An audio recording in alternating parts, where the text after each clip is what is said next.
Seperti inilah tujuan hidup kita, menghadapi seperti ini. Wa fi dzalika falyatanafasil mutanafisun. Hidup di dunia, bergelombangnya kehidupan di dunia hanya untuk satu tujuan, menghadapi hari kematian. Mudah-mudahan kita doakan guru kita Haji Muhammad Shaubi, Allah jadikan husnul khatimah. Amin. Allah ampuni dosa-dosanya. Amin. Amin. Allah maafin kesalahannya. Amin. Allah tutupkan aibnya. Amin. Allah terima amal ibadah. Amin. Ya Allah. Kita semua yang ikut menghantarkan ke makam beliau, Allah juga ampuni dosa-dosa kita. Amin. Marilah kita sepulang dari tempat ini menjadi orang-orang yang bertaubat kepada Allah. Perbaharui kehidupan kita. Mari bersiap-siap untuk menghadapi ini. Kalau sudah seperti ini, semua jabatan nggak laku. Ustadz nggak laku, haji nggak laku, kiai nggak laku, apalagi pejabat-pejabat yang nggak laku. Yang laku apa? Al-amalus saleh. Kita punya takwa kepada Allah Subhanahu wa taala. Oleh karena itu, kita hidup berada di akhir zaman, zaman yang banyak fitnah berbagai macam disebar luaskan oleh orang yang mengakibatkan kita ikut terlibat di dalamnya dengan komen-komen kita, dengan ucapan-ucapan kita. Padahal Nabi pernah bilang, man kana yu'minu billah wal yaumil akhir falyaqul khairan aw liyasmut. Siapa orang yang beriman kepada Allah, beriman kepada hari kiamat, maka konsekuensinya harus berani berbicara yang baik. Kalau nggak mampu, aw liyasmut, mendingan dia diam. Kenapa? Berapa banyak orang disiksa di alam kuburnya gara-gara ucapan yang menyakiti, melukai orang lain. Maka tahan itu semua agar kita selamat. Kenapa? Tadi dalam talqin yang kita baca di sini, semua itu akan menjadi kenyataan. Sekarang kita hidup di dunia hanya sekedar informasi, berita dan berita. Begitu masuk ke dalam kubur, semua adalah kenyataan. Nikmat kubur, kenyataan. Di kuburan yang kita lihat seperti itu tadi. Tapi begitu kita pulang, semua akan menjadi kenikmatan buat orang beriman dan beramal soleh. Sebagaimana dalam Yasin diceritakan itu, ya laita qaumi ya'lamun. Coba orang kampung saya tahu.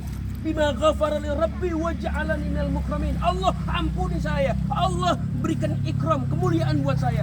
Kuburnya menjadi raudhah min riyadil jannah. Amin. Tapi sebaliknya, buat orang yang tidak mampu mengontrol lisannya, mengontrol tulisannya, dia akan menangis panjang di alam kuburnya.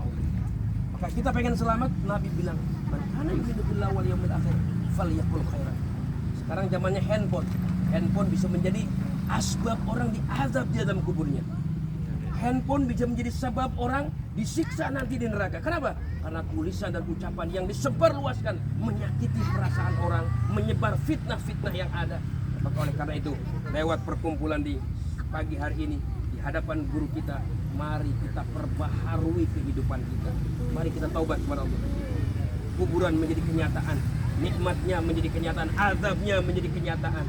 Bahkan kita nanti dipertanyakan oleh dua orang makhluk Allah yang bernama malaikat Munkar Nakir. Tadi dipesan di dalam kitab talqin ini, wahai guruku Ustaz Shaubi, apabila nanti datang dua malaikat, kamu jangan terkejut, kamu jangan takut, kamu jangan tegang, dan jangan kamu panik. Kenapa? Dia juga makhluk Allah Ta'ala. Selagi kamu punya hubungan dengan erat dengan Allah Ta'ala, dia hanya mempertanyakan masalah-masalah akidah. Man Rabbuk, siapa Tuhanmu? Coba tanyakan kepada diri kita, siapa sih Tuhan kita?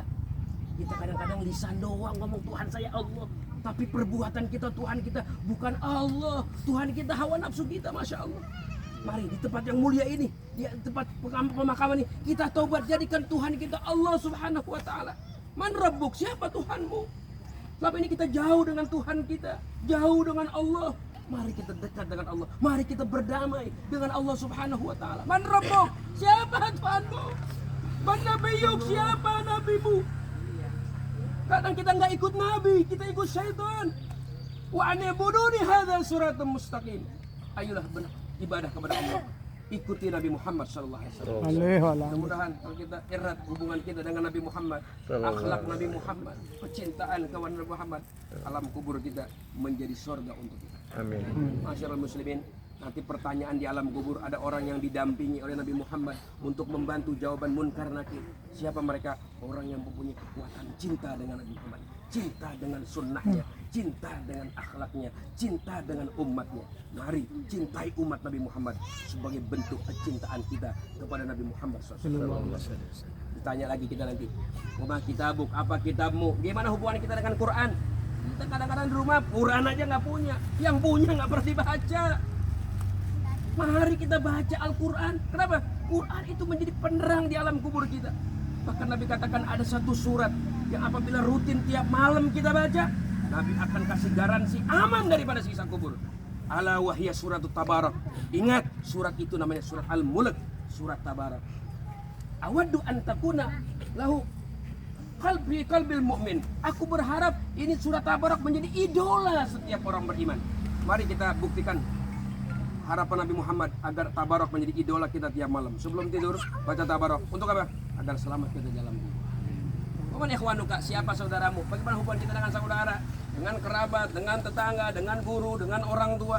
Perbaiki, karena itu menjadi pertanyaan kita. Ini PR yang harus kita penuhi, PR yang harus kita maksimalkan dalam hidup kita. Bagaimana hubungan kepada Allah, bagaimana hubungan dengan Nabi, bagaimana hubungan dengan Al-Quran, bagaimana hubungan saudara. Wama kiblatuk, begitu juga kiblat kita ditanya, bagaimana hubungan kita dengan sholat. Maka dengan kita menyaksikan seperti ini, kafa bil mauti wa itu, cukuplah